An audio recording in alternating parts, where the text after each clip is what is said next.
Salam alaikum. Nous allons continuer donc le cours de découverte informatique avec les étudiants de première année licence GAT. Une définition de l'informatique. D'ailleurs, ce mot a été créé en 1960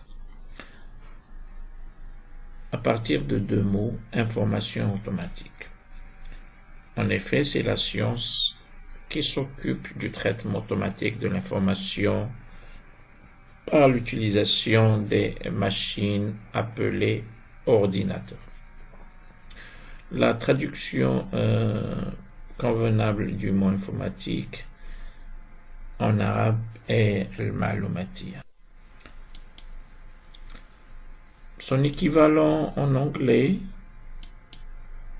étant computer science, ou parfois on utilise dans le secteur de l'industrie et des technologies le terme IT, l'abréviation d'Information Technology.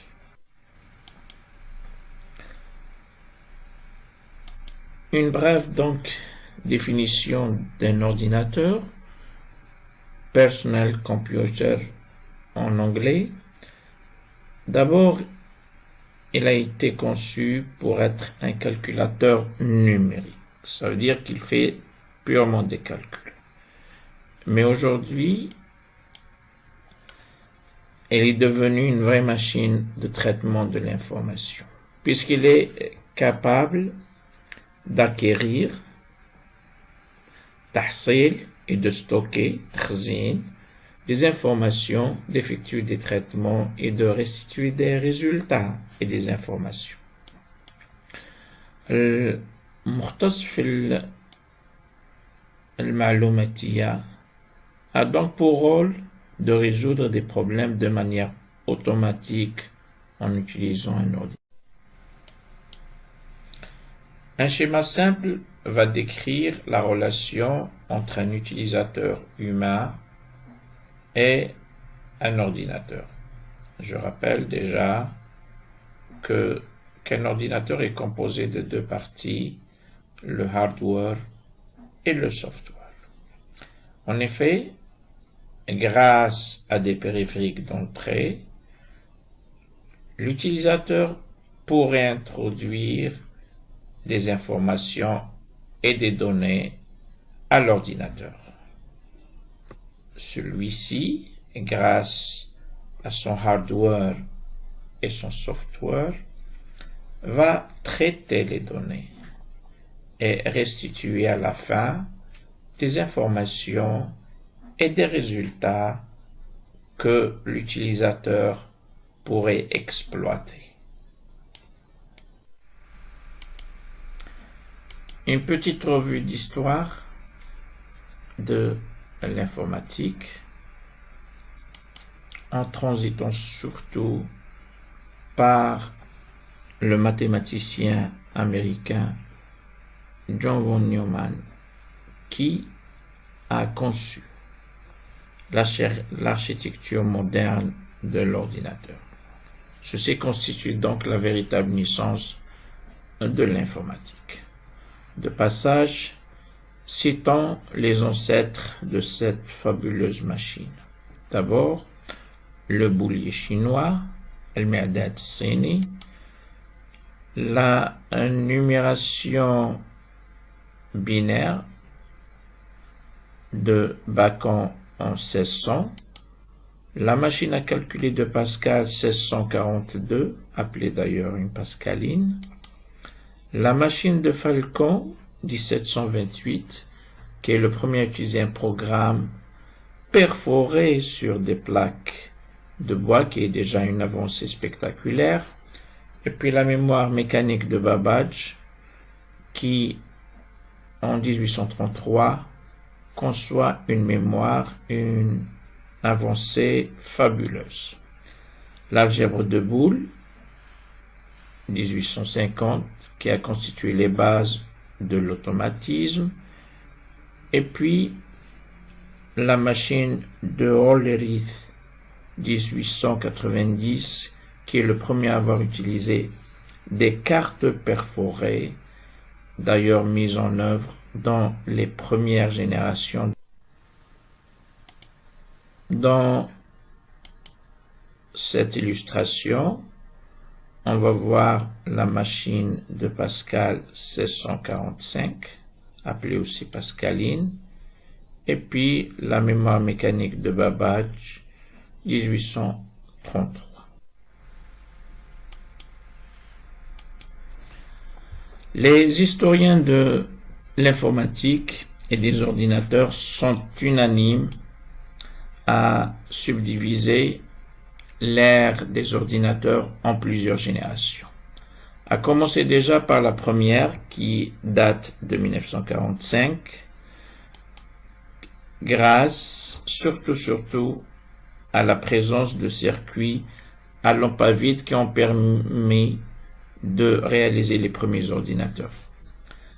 Elles prennent beaucoup d'espace, des performances de l'ordre de 100 opérations par seconde, ce qui était déjà fabuleux, et puis une programmation en langage binaire qui rendait la tâche difficile aux utilisateurs normaux.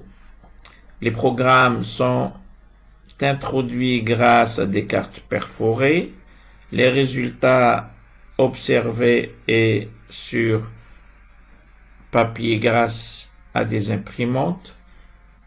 Le stockage n'existait pas dans cette génération. La deuxième génération des ordinateurs, qui date de 1960, est rendue possible grâce à la découverte des transistors qui remplaceront les circuits à lampe à vide. Ces transistors évitent ainsi l'échauffement et permettent un gain de place et surtout une amélioration de la fiabilité. Les performances d'environ 100 000 opérations par seconde, ce qui était déjà extraordinaire, et puis la programmation en langage évolué commence à remplacer la programmation en langage binaire. Un langage évolué est plutôt proche du langage humain. Notons encore l'apparition des premières mémoires. La troisième génération de l'ordinateur, qui débute en 1965 grâce à l'invention du circuit intégré. Celui-ci permet de placer plusieurs transistors sur une puce de silicium. Les performances atteignent déjà 10 puissance 12 opérations par seconde, une généralisation de la programmation en langage évolué, et puis l'apparition d'un système d'exploitation qui permet de gérer plusieurs programmes. La quatrième génération, qui date de 1975 à nos jours, a vu une exploitation du circuit intégré à grande échelle. En effet, grâce à cette exploitation, il y a eu l'apparition du microprocesseur en 1971 réalisé par la société Intel. En effet, ce qui a permis de diminuer considérablement la taille de l'ordinateur et la réalisation du premier ordinateur personnel. Une nouvelle forme de programmation apparaît, elle est appelée la programmation orientée objet. De quoi est composé un ordinateur? Nous avons déjà croisé le terme hardware والمصطلح العربي هو العتاد. Le hardware est tout ce qui compose un ordinateur ainsi que ses accessoires. Chaque composant possède une fonction. Voyons déjà la face avant, al-wajih al-amamiyya, d'un ordinateur. L'unité centrale, que vous voyez ici, un écran, que vous voyez ici, le clavier et puis la souris. L'unité centrale étant le boîtier qui contiendrait toute l'électronique permettant à l'ordinateur de fonctionner. Si vous avez un portable, sachez que toute l'électronique est regroupée sur le clavier, donc vous n'auriez pas une unité centrale. Par contre, l'écran ou bien le moniteur, ou shacha, permet d'afficher les informations sous forme de texte ou de graphique. Il existe deux types principaux d'écrans, des écrans CRT et des écrans plats. Généralement, la taille d'un écran est calculée en pouces, en anglais inch, sur la diagonale. 1 inch ou bien 1 pouce, c'est 2,54 cm. Le clavier, par contre, est utilisé pour saisir du texte sur l'ordinateur. Il est constitué de plusieurs touches alphanumériques, ça veut dire des touches de lettres et de chiffres, des touches spéciales, et on en connaît plusieurs types de claviers. On peut citer déjà le clavier AZERTY, adapté à la langue française, et des claviers QWERTY, adaptés à la langue anglaise.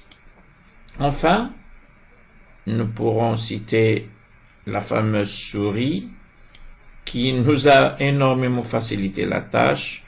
En effet, elle permet de pointer directement des éléments affichés sur l'écran de l'ordinateur. Elle comporte essentiellement deux boutons, un bouton de gauche qui est le bouton principal et un bouton secondaire qui est le bouton de droite.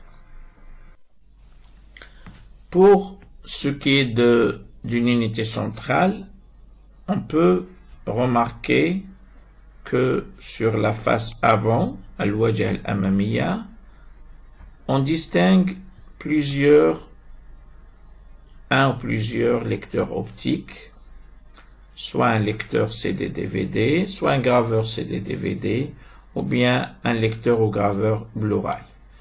Nous pouvons constater aussi la présence de cartes mémoire qui viennent remplacer le fabuleux lecteur de disquette. Nous avons un bouton marche arrêt qui permet d'allumer et d'éteindre son ordinateur, et puis un bouton reset en dessous du bouton marche arrêt, et des ports USB qui permettent de connecter des périphériques à son ordinateur, et enfin des prises audio pour votre casque et votre microphone qui vous permettent de profiter des caractéristiques multimédia de votre ordinateur. La partie arrière de votre unité centrale, al-wajh al-khalfiyya, al-wahda al-markaziyya, est constituée par plusieurs ports, manafidh idda, des ports qui sont en voie d'extinction, en voie de disparition, comme on voit ici le port série et le port parallèle. Alors ces deux ports-là sont en voie de disparition et remplacés par d'autres ports. Vous avez votre prise moniteur ici pour brancher votre écran. Vous avez vos plusieurs connecteurs USB qui vous permettent actuellement de connecter plusieurs périphériques, comme par exemple votre clavier et votre souris. Vous avez encore des connecteurs réseau qui vous permettent de connecter votre ordinateur à un réseau informatique ou bien à un câble Internet. Encore plusieurs prises audio pour des sorties audio pour votre casque, pour votre microphone et pour relier les différents outils musicaux. Sans oublier la fiche d'alimentation qui permet d'alimenter votre ordinateur en électricité.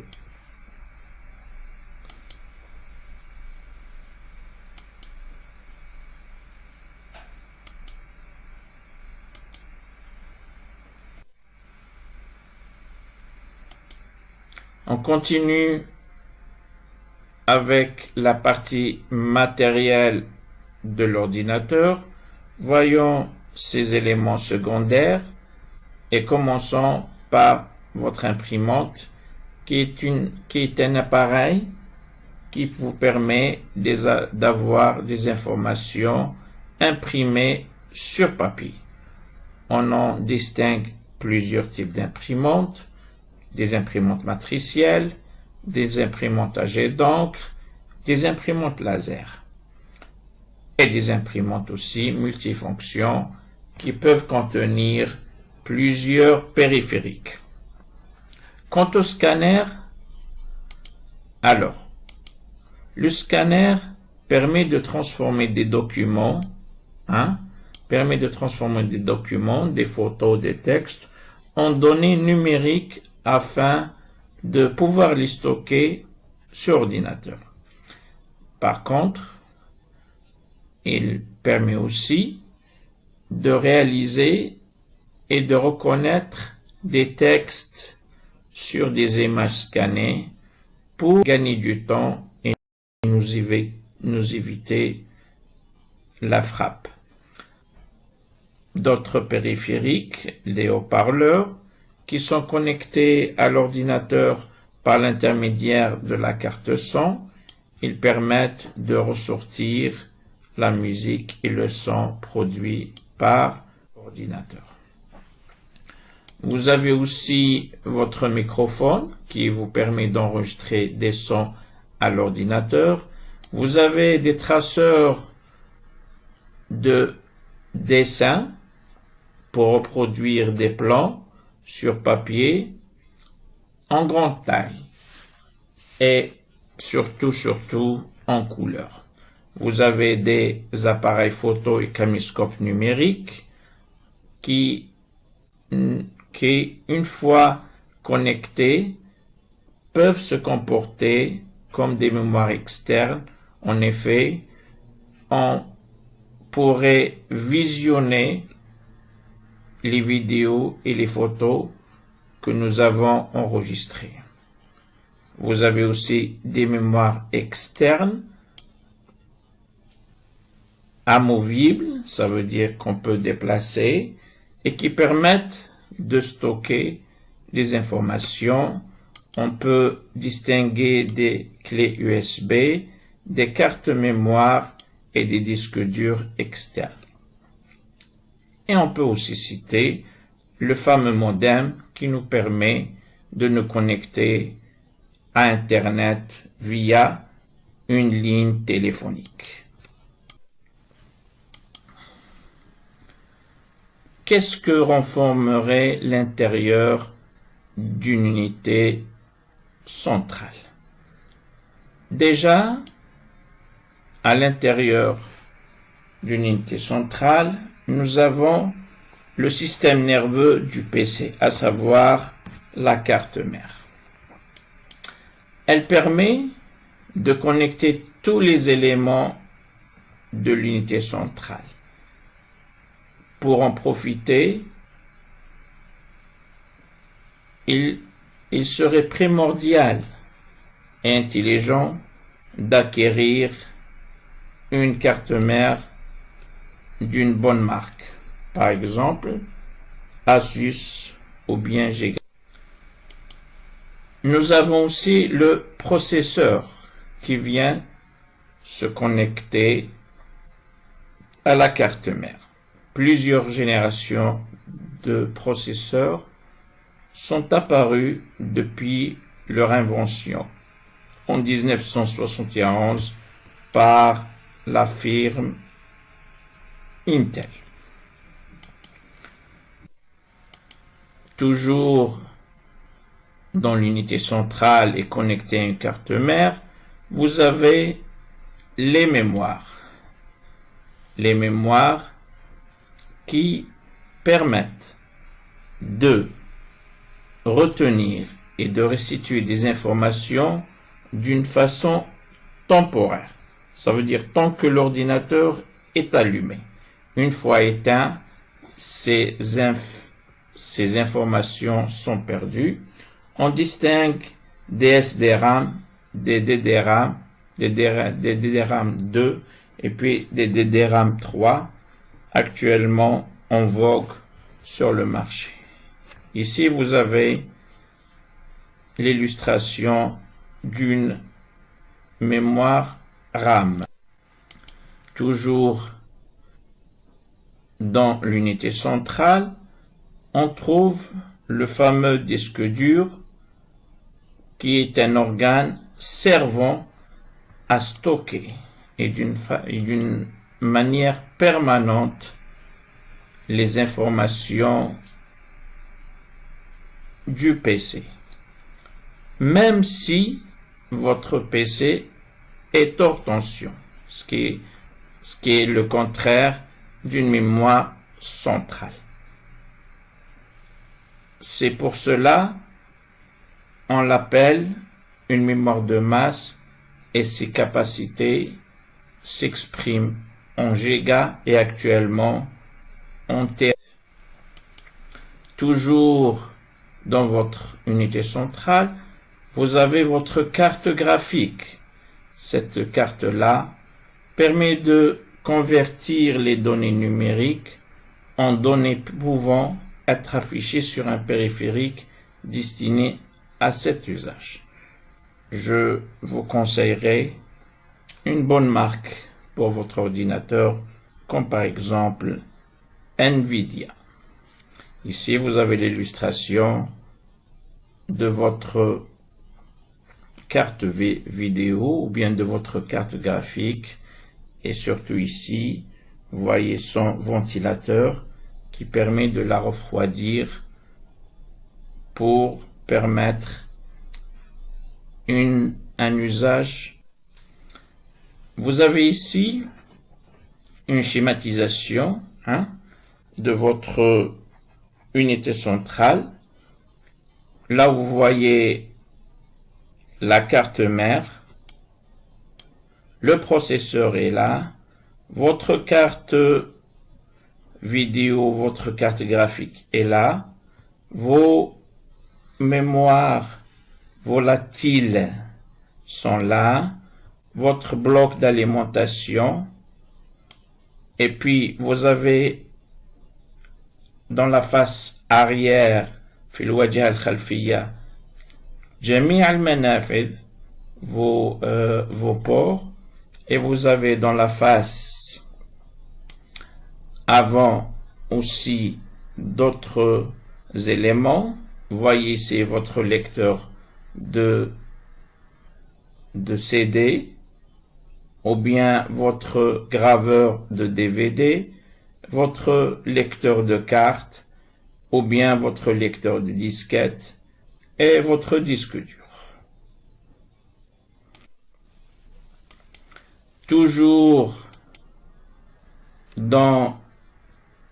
sous le thème du hardware, nous allons évoquer rapidement quelques périphériques d'entrée.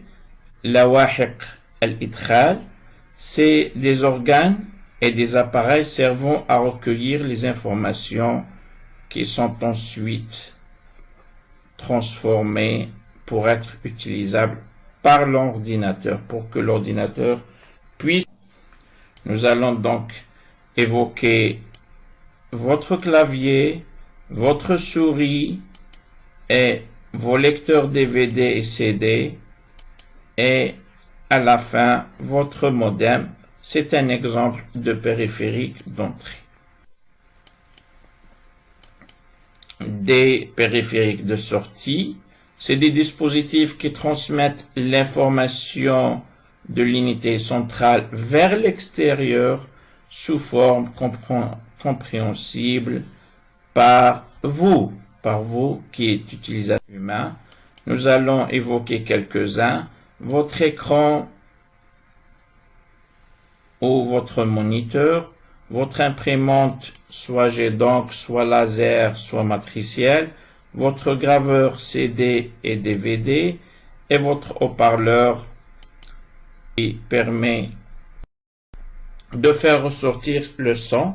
Vous voyez que quelques périphériques sont soit périphériques de sortie, soit des périphériques d'entrée, et alors soit des périphériques mixtes qui sont en même temps de sortie. Nous allons continuer avec la deuxième composante d'un ordinateur, à savoir le software. Ce nom, le software, al-barmajiyat, désigne l'ensemble des programmes qui permettent aux utilisateurs de travailler avec un ordinateur. C'est quoi un programme?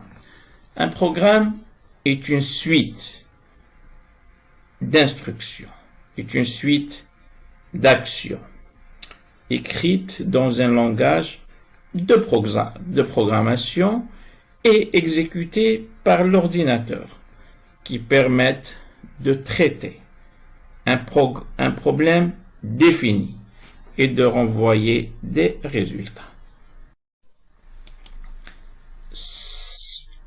Un des softwares les plus importants, les plus connus, étant le système d'exploitation. Un système d'exploitation est un logiciel qui contient l'ensemble des instructions et des informations intermédiaires entre le matériel informatique et les logiciels applicatifs.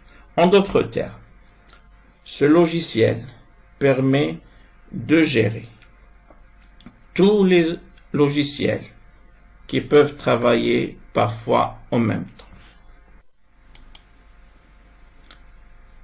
Citons quelques exemples des systèmes d'exploitation. Le fameux Windows de Microsoft, qui est utilisé par plus de 90% des ordinateurs sur Terre. La famille des OS, Operating System d'Apple, le système Unix qui est réservé à la communauté universitaire restreinte, et puis d'autres systèmes comme le système Android qui est utilisé actuellement sur les tablettes. Alors, quelques autres logiciels connus qu'on appellera des logiciels utilisateurs. Les plus connus actuellement et qui sont destinés à un large usage, nous pouvons citer Excel, Word, Access, PowerPoint. PowerPoint, d'ailleurs, qui m'a permis de vous réaliser la vidéo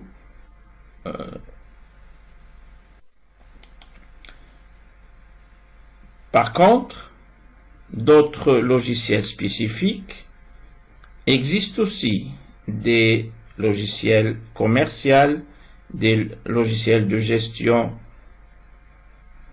de comptabilité, des logiciels de gestion de production. On appellera ceci des logiciels utilisateurs et des logiciels spécifiques. Chaque domaine, chaque créneau posséderait ces logiciels. Ce fameux terme de drive. Ce fameux terme de drive qui est en fin de compte un terme anglais dont la traduction étant pilote. En effet, chaque matériel, chaque périphérique est fourni avec un logiciel qui permettrait au système d'exploitation de le reconnaître et puis de l'utiliser d'une façon optimale. Chaque périphérique est fourni avec un... Ici, nous allons schématiser la hiérarchie des softwares. Alors, le software par excellence étant le système d'exploitation. Le système d'exploitation étant celui qui gérerait la phase entre le matériel informatique et l'utilisateur. En voyant un exemple, prenons un exemple simple. Je voudrais saisir un document Word Excel grâce à un logiciel utilisateur. Alors, le système d'exploitation, par exemple, d'abord le logiciel d'utilisateur me permet la saisie du document et puis, par exemple, procéder à des corrections orthographiques grâce à son dictionnaire. Par contre, les messages d'erreur, quelques options sont fournies grâce au système d'exploitation. L'option, par exemple, copier-coller, supprimer un répertoire, créer un répertoire sont permis grâce aux instructions du système d'exploitation. Et puis, il permet aussi, grâce au drive, grâce au pilote, de gérer l'imprimante, de connaître l'état de l'imprimante. Généralement, ce n'est pas le logiciel utilisateur qui gère. Voyons maintenant cette histoire de logiciel. On va essayer de voir un exemple simple d'un programme. Un exemple très simple d'un programme. Nous avons un problème et on veut obtenir un résultat. Le problème étant le suivant, on veut comparer deux chiffres A et B. En d'autres termes, qui est le plus grand, A ou B, et en fonction de leur valeur, l'ordinateur ou le programme va nous donner le résultat final. On va donc faire une analyse, écrire un algorithme. Voilà donc l'algorithme écrit. Il est écrit en langage naturel. Algorithme comparaison. Notre algorithme commence par le mot début. Saisir A et B, on doit bien introduire les valeurs de A et B. Bien entendu, on les connaît, on connaît quelle est la valeur la plus grande. Mais le plus important, c'est laisser l'ordinateur nous dire quelle est la valeur la plus grande. Alors, si A est supérieur à B, alors affichez la phrase suivante, A est supérieur à B. Sinon, affichez B. Sinon, si c'est pas A qui est supérieur à B, le contraire, c'est que B est supérieur à A. Et puis la fin de votre algorithme. Voyons, cet algorithme écrit en langage naturel va être traduit par un programme écrit en langage compris par un ordinateur. Vous allez voir que malgré les compris par l'ordinateur, il n'est pas loin du langage naturel. Donc on va coder ça, cet algorithme, avec un programme. Voyons. J'ai choisi de l'écrire avec MATLAB. Ce programme, ce langage, normalement devrait être enseigné dans la deuxième ou la troisième année. Voilà donc les instructions pour écrire les mêmes instructions de l'algorithme. Et puis, vous avez pratiquement les mêmes lignes. Le texte est écrit en anglais, c'est tout à fait normal. Input A et B, if, c'est la condition. Sinon, donc, afficher, cette instruction-là permet d'afficher le texte suivant. Et puis, on va exécuter. On a écrit maintenant le programme en un langage compris par l'ordinateur. On doit l'exécuter. Voilà, le programme vous affiche ce premier texte. Saisissez A et B. Vous commencez par introduire 15 et 20. Il fait le traitement et puis il vous affiche que c'est la valeur B qui est supérieure à A. Bien sûr, c'est étant la valeur 20 qui est supérieure à la valeur 15.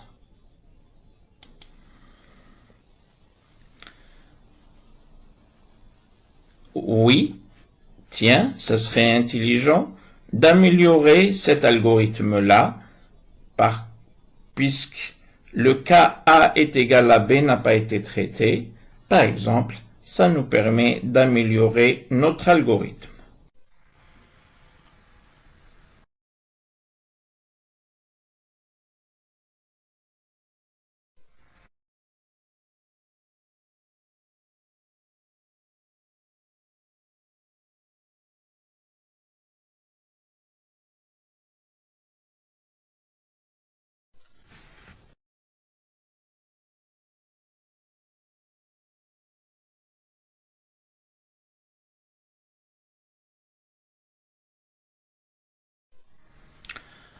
Je voudrais terminer le cours d'aujourd'hui par quelques conseils pour les utilisateurs, pour les étudiants qui veulent acquérir un ordinateur avec de bonnes performances.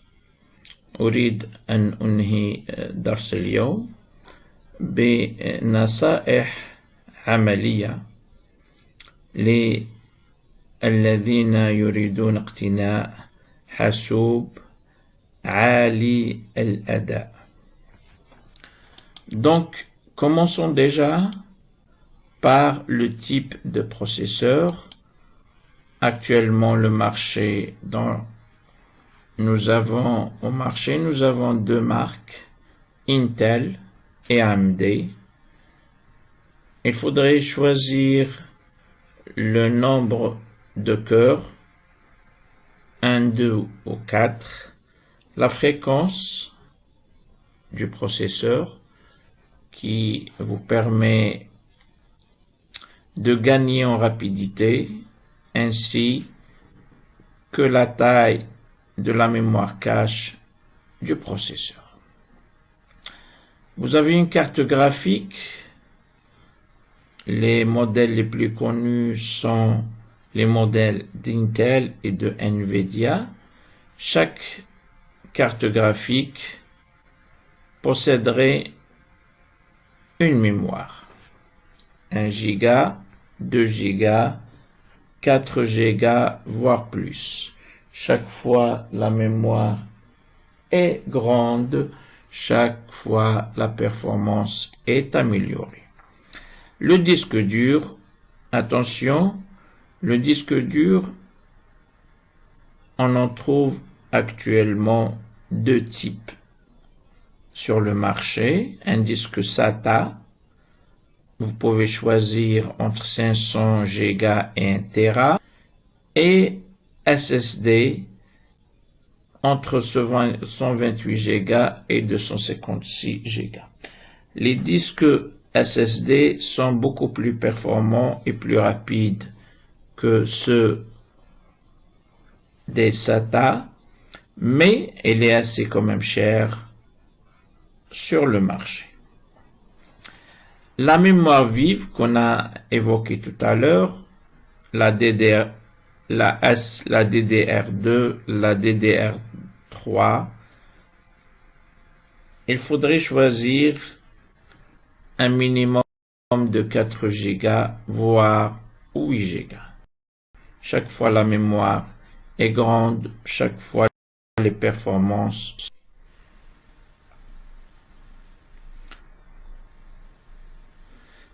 Pour votre écran,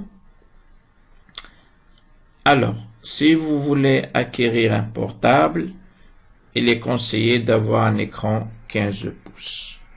Par contre, pour un ordinateur de bureau, la taille est entre 18 et 19 pouces. Vous pouvez bien sûr choisir pour un usage professionnel d'une taille plus grande. La définition de l'écran est aussi très importante. En effet, une résolution Full HD de 1920 à 1080 points est fortement conseillée. Actuellement, on peut aussi trouver sur le marché des écrans tactiles Chachette Lemsia qui peuvent être proposés, mais leur prix est quand même assez cher. Si vous achetez votre ordinateur, il faut faire attention aux connectivités. Il faudrait vérifier que votre ordinateur contiendrait un RJ45 pour la connexion d'Internet via un câble, un Wi-Fi qui est actuellement présent sur tous les modèles. Wi-Fi vous permet de vous connecter à beaucoup d'appareils, à beaucoup de périphériques. L'USB qui vous permet de connecter aussi plusieurs périphériques. Faites attention, il y a des USB 2 et des USB 3. Les USB 3 permettent des transferts beaucoup plus rapides. Il est conseillé d'avoir un minimum 3 entrées, 3 ports ثلاث منافذ USB. Avoir 4, c'est déjà agréable. Il est conseillé d'avoir une prise HDMI. C'est le nouveau port qui permet de relier votre PC à un écran externe ou à une télévision. Un lecteur de carte SD. Actuellement, les cartes SD sont en train de remplacer les lecteurs de disquettes. Ils peuvent stocker jusqu'à 256 Go et plus. Avoir aussi des entrées casque pour profiter des caractéristiques multimédia de votre ordinateur, une prise microphone et surtout des lecteurs et des graveurs de DVD pour lire des DVD et encore pour engraver, pour en stocker vos informations. Je termine par une observation de taille. Une observation très importante puisque ces programmes, il existerait des programmes qui peuvent endommager votre ordinateur, qui peuvent détruire vos données, qui peuvent vous voler des informations, vous voler votre identité et l'utiliser à des fins malsaines. Il serait donc judicieux et serait prudent de faire attention de ne pas introduire n'importe quel support sur votre ordinateur, d'être équipé d'un antivirus validé, puisque si vous avez un programme infecté que vous avez ramené avec votre flash disk, avec votre carte mémoire, vous pouvez infecter votre ordinateur. En effet, dès que vous exécutez ce programme-là, vous avez votre virus qui s'installerait sur votre ordinateur et risquerait d'endommager fortement votre ordinateur. S'il vous plaît, faites attention, c'est très important, vous risqueriez de perdre toutes vos données et plus que ça, il peut même usurper votre identité et l'utiliser à des fins criminelles. Je vous remercie, ce serait tout pour aujourd'hui.